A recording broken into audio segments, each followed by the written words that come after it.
চারিদিকে সবাই অনেক ব্যস্ততা লক্ষ্য করা যাচ্ছে। আমরা দেখতে পাচ্ছি যে একই ধরনের দৃশ্য সেই 2014 সালে ছিল।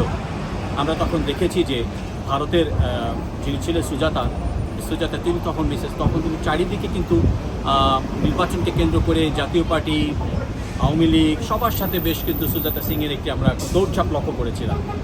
ঠিক যেটি বলা হচ্ছে যে 2026-এর ফেব্রুয়ারি যে নির্বাচনকে বলা হচ্ছে এখন পর্যন্ত, সেই নির্বাচনকে কেন্দ্র করে আমরা এবার একই ভূমিকায় দেখতে পাচ্ছি জাতিসংঘের আবাসিক সমন্বয়কারীকে।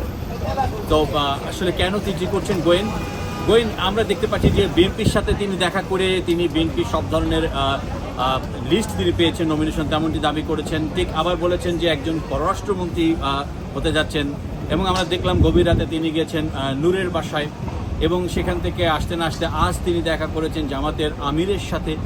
আমরা যখন এই অবস্থা দেখছি জাতিসংঘের আবাসিক সমন্বয়কারী ভূমিকা, একই সঙ্গে আমরা দেখছি যে চীনের রাষ্ট্রপতি একটি চিঠি দিয়েছেন। কাকে দিয়েছেন? রাষ্ট্রপতিকে উদ্দেশ্য করে চিঠি দিয়েছেন। রাষ্ট্রপতি 5ই আগস্টের পর নিশ্চুপ, এবং সেখানে রাষ্ট্রপতি চিঠিতে উল্লেখ ছিল যে রাষ্ট্রপতির নেতৃত্বে চীন এগিয়ে যাবে। চিঠিটি দিয়েছেন শি জিনপিং আমাদের রাষ্ট্রপতি মোহাম্মদ শাহাবুদ্দিনকে। এ তো গেল এই দিকের অবস্থা। ভারত নড়ে চড়ে বসেছে। ভারত বাংলাদেশ থেকে 26 সদস্যের একটি বহর নিয়ে গেছে, এবং সেখানে বিক্রম মিস্ত্রি পররাষ্ট্র সচিব ব্রিফ করেছেন তাদেরকে। আমরা গত 1.5 বছরের মধ্যে এই প্রথম ভারতকে এই ভূমিকা দেখতে পেলাম সরাসরি।